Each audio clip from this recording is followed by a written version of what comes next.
Dear students, let us discuss the third stanza of this poem, Break, Break, Break by Lord Alfred Tennyson. इस कविता का third stanza discuss करते हैं और first video में मैंने इस कविता का काफ़ी लॉन्ग इंट्रोडक्शन और बैकग्राउंड ऑलरेडी डिस्कस कर लिया है और अगर आपने उसे सुन लिया है तो आपको ये कविता बहुत अच्छे से समझ में आ रही होगी और अगर नहीं अभी आपने फर्स्ट वीडियो सुना है तो प्लीज़ सुन लीजिए बिकॉज़ किसी भी कविता में जो थॉट चलता है पोइट जो कहना चाहते हैं वो all the things are connected, वो सब एक दूसरे से जुड़ी हुई होती हैं, तो वो आप को बेहतर समझ में आएगा if you go in a series first second third and then last fourth stanza उसी क्रम में सुने तो बेहतर होगा। तो ये जो स्टैंजा है जैसा कि हमने देखा सेकेंड स्टैंजा में जो थॉट चल रहा था that the poet has lost his friend Arthur Hallam and he is sitting at the sea shore पर जो है वो घूम रहे हैं जो कि ब्रिस्टल चैनल का सी शोर है, ये एक स्थान का नाम है। तो इट इज़ ऑपोजिट क्लीवडन चर्च, ये मैं फर्स्ट स्टैंजा में बता चुकी हूँ फर्स्ट वीडियो में। तो अब ये वहाँ घूम रहे हैं, he is suffering inwardly with the grief of having lost his friend Arthur Hallam. तो ये उन सब उनके मन में चल रहा है। For him his world has change totally and abruptly, अचानक ही उनका एक तरह से संसार जो है वो बदल गया है।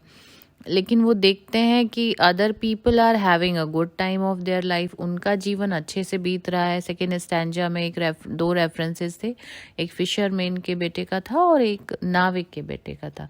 तो देन ही सीज कि वो दोनों तो अपना they are playing with their the fisherman's boy is playing with his sister and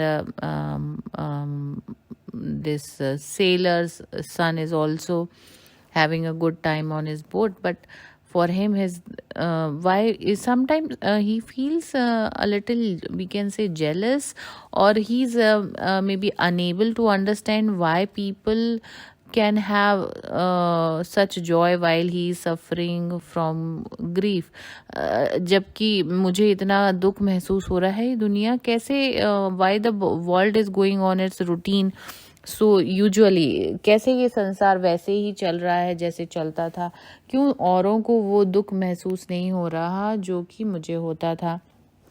तो ये थॉट सेम थॉट अभी ये थर्ड स्टैंजा में भी चल रहा है that we see. Let us see the lines. And the stately ships goes on to their haven under the hill, but oh for the touch of a vanished hand and the sound of a voice that is still. And the stately ships, now he's watching the ships which are coming at the seashore, जो वहाँ पर एक बंदरगाह है, there is a harbor under the hill, वो भी आ रहे हैं। तो the business of life is also going on, सभी चीज़ें वैसे ही हो रही हैं जैसे होती थी। तो क्यों कैसे हो रहा है, he is feeling dejected, the poet is feeling dejected, थोड़ा निराश अनुभव कर रहे हैं वो। तो वो कहते हैं and the stately ships, stately means grand, बहुत बड़े बड़े शिप्स हैं जो कार्गो शिप्स हैं या पैसेंजर शिप्स हैं जिसमें लोग यात्रा करते हैं, या मालवाहक जो जहाज होते हैं जिनसे सामान समुद्र के रास्ते एक देश से दूसरे स्थान तक भेजा जाता है। तो all those things are going on, सब कुछ चल रहा है। स्टेटली ग्रांड मतलब बहुत बड़े बड़े, शानदार, majestic we can say, MEJESTIC, majestic, या इसका एक और शब्द भी आप लिख सकते हैं स्प्लेंडेड, SPLENDID, स्प्लेंडेड। तो all the big and majestic splendid ships are coming to their haven. अब हेवन का मतलब होता है वैसे तो शरण स्थल, जहाँ पर कोई शरण लेता है। पर शिप्स कहाँ, शरण से मतलब है जहाँ वो रुकते हैं आके। तो ships halt at the harbour, बंदरगाह जिसको कहते हैं, HARBOUR, हार्बर। और एक और शब्द होता है इसके लिए, पोर्ट, PORT। तो द शिप्स हॉल्ट और एंकर, वहाँ पे वो रुकते हैं। कहाँ रुकते हैं? एट दी हार्बर और दी पोर्ट, पोर्ट भी कहते हैं, हार्बर भी कहते हैं। You can use any of this, either of the world, दोनों में से कोई शब्द भी आप यूज़ कर सकते हैं। तो वो जो शिप्स हैं वो आके कहाँ रुकते हैं? At the harbour. And where is that harbour? ये हार्बर कहाँ है? अंडर द हिल, एक हिल है, एक छोटी सी पहाड़ी है, उसके नीचे ये बंदरगाह है जहाँ ये शिप्स रुकते हैं आके। और क्या होता है वहाँ पर? They anchor the routine traffic of this ships. जो ट्रैफिक का मतलब है कि जो शिप्स का ट्रैफिक है, समुद्र में भी एक ट्रैफिक होता है, बहुत से जहाज आ रहे हैं, जा रहे हैं। The ships are moving fast and they look very splendid with their gadgetry and equipments, और they are anchored under at the harbour under the hill, वहाँ पर ये रुके हुए हैं, सब कुछ चल रहा है। और क्या हो रहा है? ये शिप्स क्या करते हैं? The ships bring the cargo, वो सामान लाते हैं बाहर से। And the loading unloading is going on in process, जो है वो चल रही है। लोडिंग और अनलोडिंग चल रही है। मतलब लोडिंग मीन्स सामान उसमें आता भी है और सामान उससे जाता भी है। तो क्या हो रहा है? जो है उसमें सामान चढ़ा भी रहे हैं लोग और आ भी रहा है। तो all the things are going on as usual, जैसे कि पहले चलता था। अनलोड भी कर रहे हैं, सामान उतार भी रहे हैं, चढ़ा भी रहे हैं। And all the activities at the port are going on quite normally, वो वैसे ही चल रही हैं जैसे कि पहले चलती थी।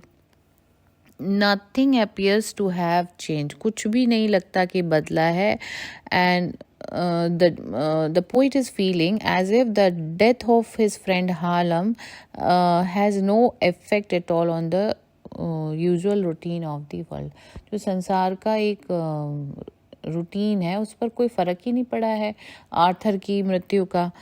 तो दिस इज़ हर्टिंग टेनिसन, उसको ये देखकर बुरा लग रहा है। उसको लग रहा है कि why is it happening, I have lost a friend और I am suffering. And it is very natural. ये होता भी है कि अगर हम अपने किसी प्रियजन को खो देते हैं and we are trying to overcome that loss, उसको हम जो क्षति हुई है उससे अभी बाहर आने की कोशिश ही कर रहे हैं। And then we see other people are laughing and enjoying.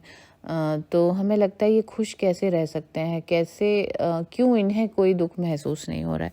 तो the same kind of thoughts and emotions are going on in Tennyson's mind.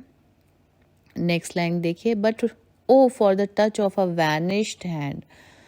तो but O for the touch of a vanished hand, here आप add कर लीजिए, the poet is wishing to have.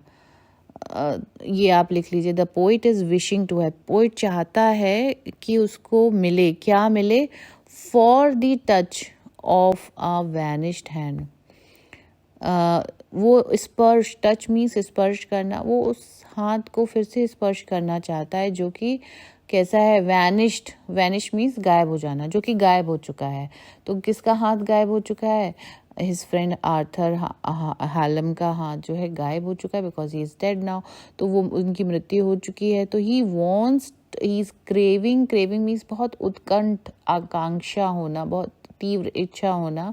तो वो he is wishing to have to touch the hand of his friend again, कि वह फिर दोबारा वो अपने मित्र के हाथ को स्पर्श कर पाए और क्या कर पाए? And the sound of a voice, that is, sound means ध्वनि, वॉइस मीन्स भी आवाज़। तो वो he wants to listen the sound of his friend's voice, अपने मित्र की आवाज़ दोबारा वो सुनना चाहता है।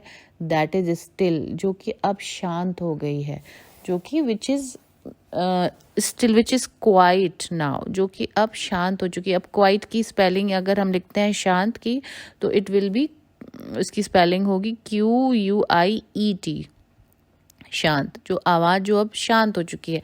Means this his friend will not speak again now, अब वो दोबारा जो है वो नहीं बोलेगा, उसका फ्रेंड क्यों नहीं बोलेगा, क्योंकि he is no more now, अब उसकी मृत्यु हो चुकी है। And he will not emerge again, दोबारा से इमर्ज, क्योंकि वैनिश का मतलब गायब होना, तो एमर्ज माने प्रकट होना। उस रेफरेंस में मैं आपको एक शब्द दे रही हूँ, एमर्ज, EMERGE।